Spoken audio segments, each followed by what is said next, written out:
After 3 years of embarrassing people, Anthony put me on speaking points. So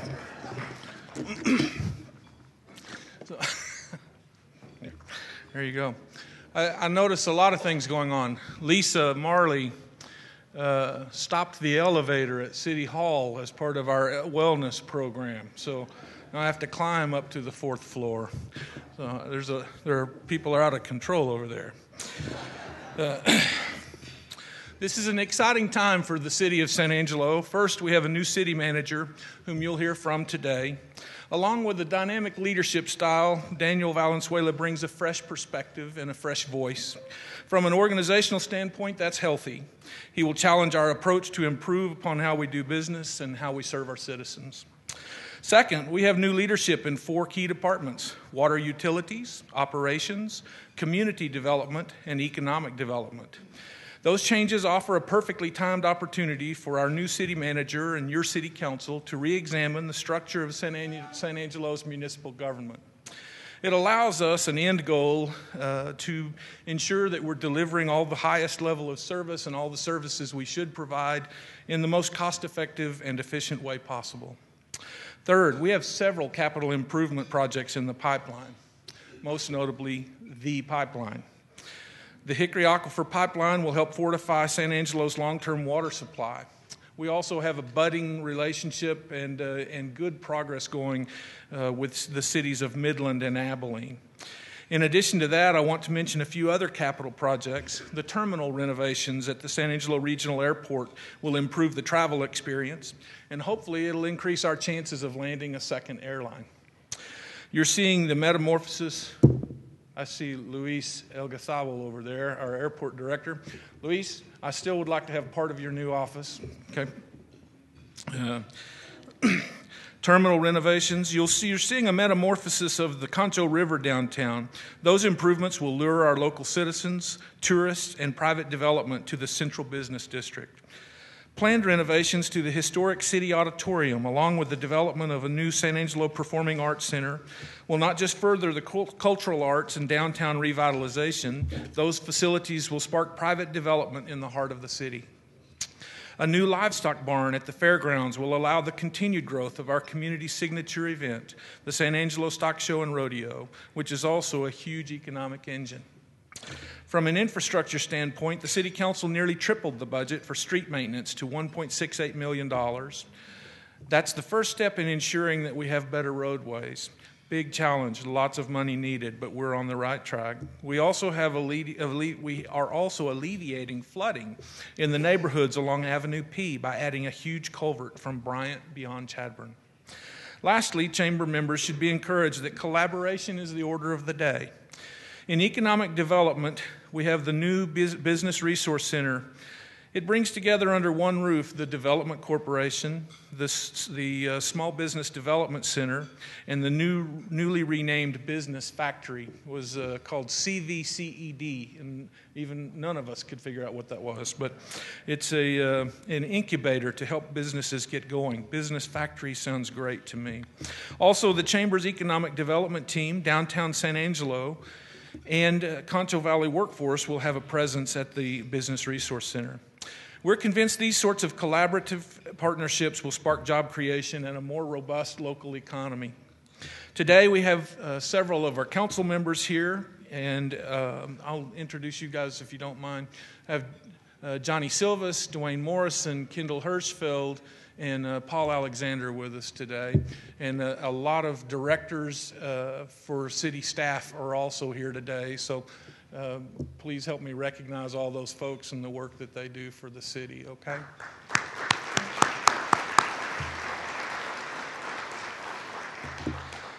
On your tables, you'll find contact information for key city officials. Please don't hesitate to contact us. We know we work for you. And my final act here, Del Velasquez is here. I want to recognize Del. He's sitting in as mayor today over at this table. So last time we had a chamber function, Del kind of recognized everybody but me. So today I want to turn that around and recognize just Del. Anyway, thank y'all very much. I feel like I've been on a tour for the last 6 weeks. I think I've met a lot of you already in different presentations. It's always nice to hear as far as accomplishments that have been realized in different positions. One thing that I have always realized, of course, is that my successes in the past couldn't have happened without the great support of a wonderful staff. And I look around the room right now, and I see a lot of my staff here right now, and I can tell you that I've had the pleasure of meeting with the majority of them as a group.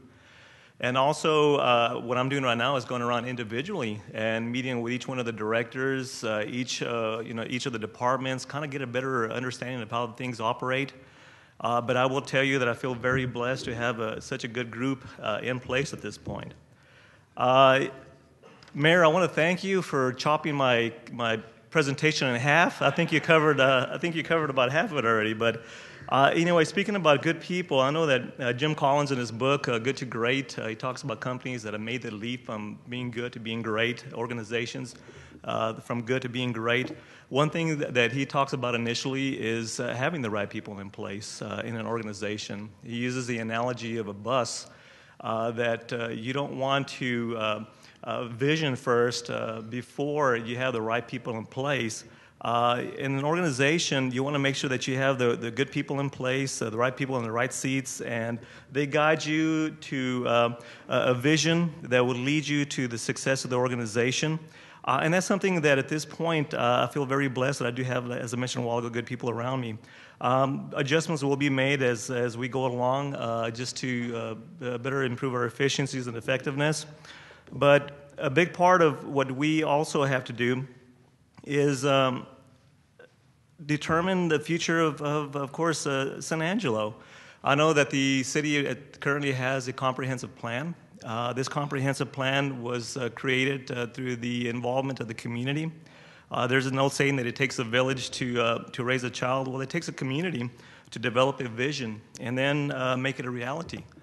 And that's something that we'll be working toward as the city council, the city administration, the staff, is making a reality of all the plans that we've had in place.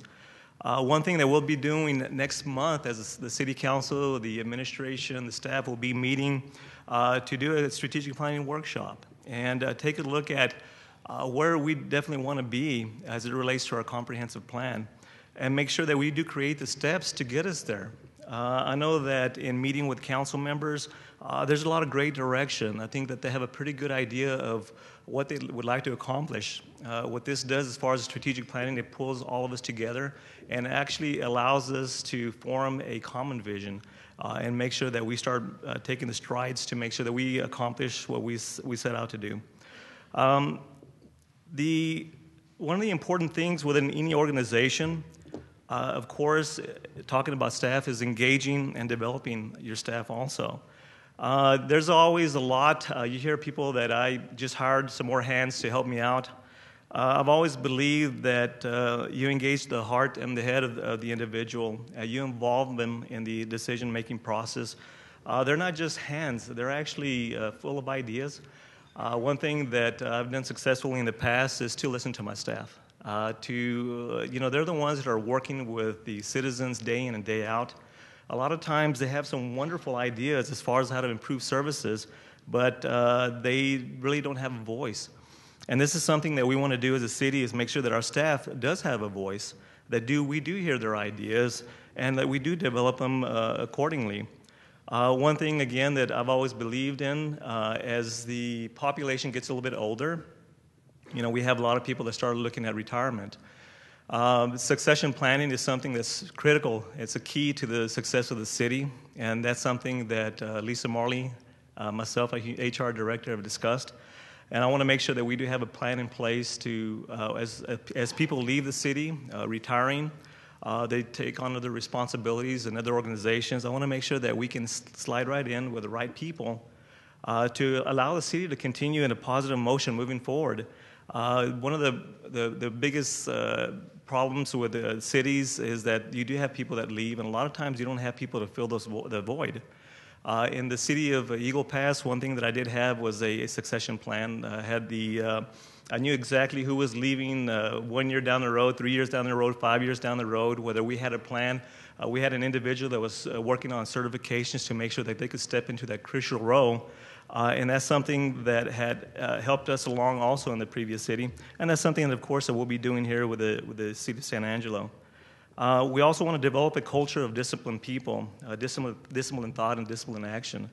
Again, there's a lot of planning is done where you have the plans that should sit on the shelf collecting dust. What we want to do is come up with actions, disciplined action. We need to know exactly what we want to accomplish moving forward and make sure that we do everything in our part to make that happen. The reinventing continually is another area for success for the city that we'll definitely be focusing on. And when you reinvent continuously or continuous improvement, there's always 3 different areas that you want to focus on. And that's the personal systems and processes, and of course the structure of the organization. One thing that I always push upon my directors and supervisors is that we do everything we possibly can to make ourselves better. What are we doing to better improve ourselves personally? In the previous city, what I did is I did develop a training program that allowed our directors and our supervisors to learn more about what it takes to be a true leader. It's a leadership development training program that I actually put together on a monthly basis. I taught the program. We would get together on a monthly basis, learn more through a series of books that we were studying at the moment. This past year, we did the Kim Blanchard series as far as servant leadership. And what does servant leadership truly mean to a community? And of course, that's putting the well-being of others before ours. In that training session, of course, we did the training, we did the action planning, we did what we call the practical exercise. We would practice what we learned, we'd come back the following month, and we would share with the other directors how those principles were implemented within the department. It really helped the directors, it helped the supervisors to change the culture of the organization, the way that they view things. They felt like they were a bigger part of the big picture of the city, and they really felt like they had a voice in the things that were happening with the community. What you want to do also is put your best people on your biggest opportunities, not the biggest problems. A lot of times that's what we end up doing is managing problems. Managing problems can only make an organization good, but it'll never make it great. Building opportunities is the only way to become great. And that's one thing that we want to make sure that we do is we focus on the opportunities that are available to the city. Not on fire, it's always damage control a lot of times with different organizations, is problems come up and we're addressing those problems rather than focusing on the future, the opportunities that are available to us. I want to make sure that we focus on those opportunities. Sure, I mean, we have problems that will have to be resolved as we go along, but I want to make sure that our best people are focused on the opportunities that are available to us. Another focus that I'll make sure that I'll stress is be the best at what you do. Each department will be hearing this from me over and over and over again. Basically what that means is I want us to be innovative. I want us to do the best we possibly can on a department basis. Are we the best when you start comparing to other communities? I think that sometimes communities or municipalities become complacent, especially in certain services, because we don't have competition for those services. For example, we provide the water service. We don't have a competitor for that water service. I want to make sure that we understand that even though we don't have a competition, we always just need to make sure that we reach to do the best we possibly can to become better at what we do. I've always challenged my directors on a monthly basis to come forward with new ideas for their departments. What is it that they can do differently to better improve that department? What is it that, and again, this is involving their staff, allowing their staff to come up with those great ideas also. Typically, I'm looking for one idea on a monthly basis that can be implemented, that will make that department more efficient, that will make it better at what it does. And even if you can't come up with anything innovative for your department, you can reach out to other communities with similar departments and find out what it is that they're doing that's innovative, perhaps something that you can adopt and adapt to the city. But again, The status quo is not acceptable. That is something that I will constantly challenge the directors to do, is to become better. And that requires a lot of times a spirit of entrepreneurship. And I know that I look around here and I see a lot of entrepreneurs, and you know what it takes to make your business successful. And I want each director, each one of my supervisors to have that same spirit also, to look at their departments and figure out, okay, this isn't just a job that I have. What can I do? If I were an entrepreneur and my livelihood depended on this, what would I do differently in this department? How would I make this department better? And that's something that, again, I want to key on, and I want to make sure that we do everything that we can to be innovative in that form.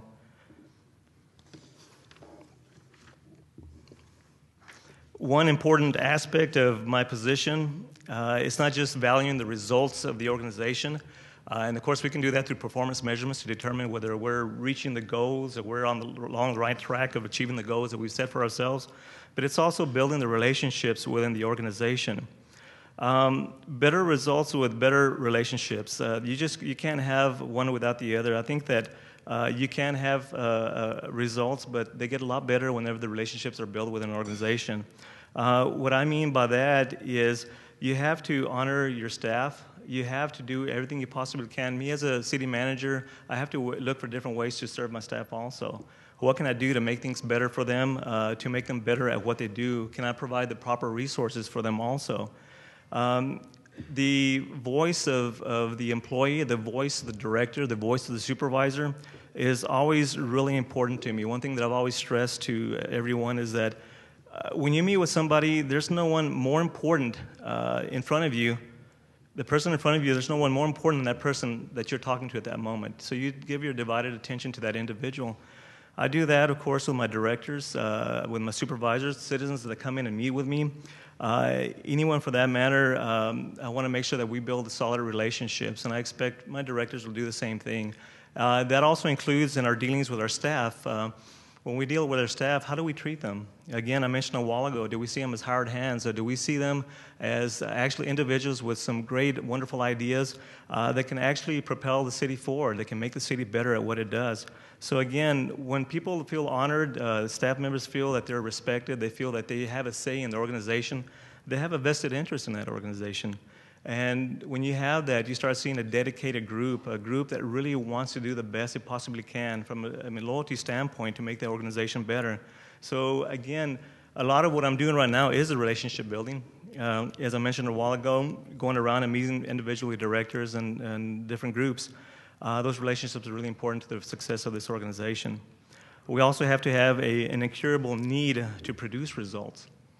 Again, when staff feels respected, when they feel like they're part of the process, when they feel like they're involved in that process, they do have that vested interest to make sure that they meet, that the organization meets with success also. The last part is the part that I left toward the end because I kind of really wanted to make sure that I emphasized the importance of this in any organization, the character of an organization. When you start looking at what really makes the organization, it's its values. Do we embody the values as far as what we espouse, what we preach are the values for the organizations? Are we actually being an example to those values? One thing that my staff has always understood is where my values lie. And when I stress the values in my life, which are really important keys to the success in my career, I always stress the importance of God first in your relationship, your family, and also the service to others.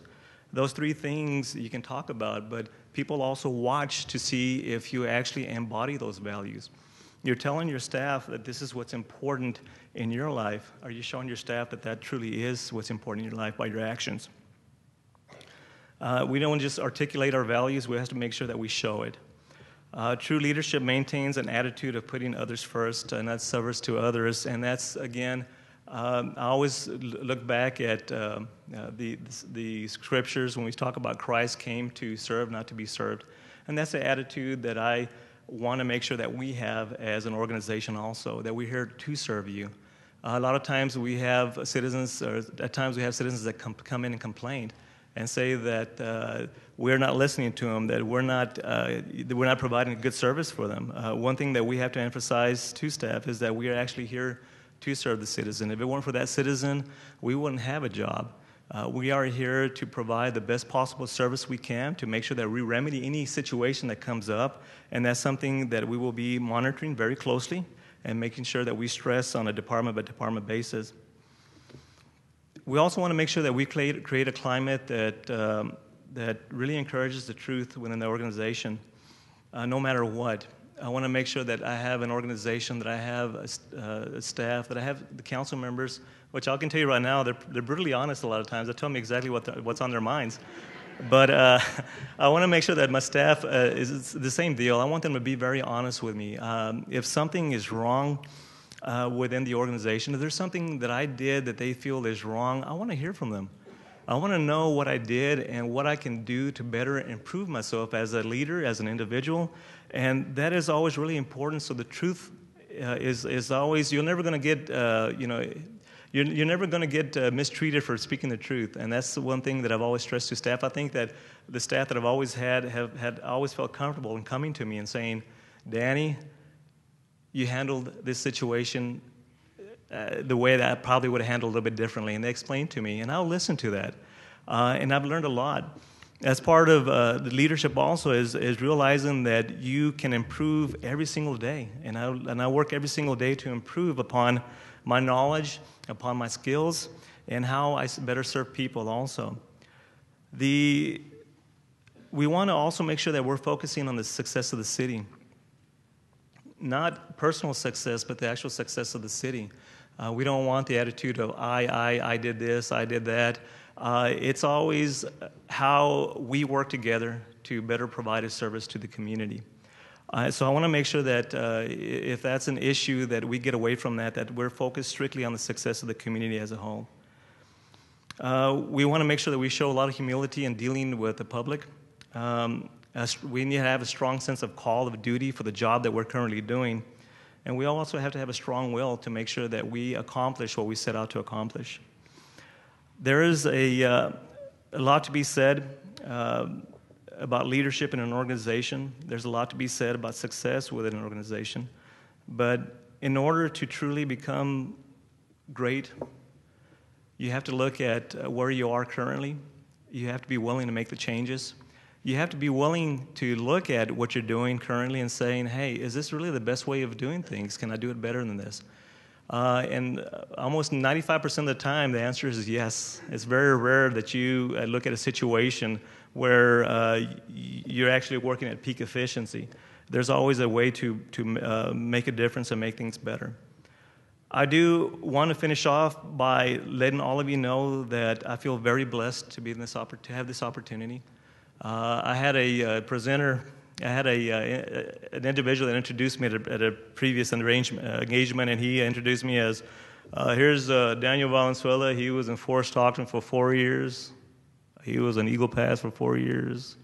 And in San Angelo, he'll be here. How long, Daniel?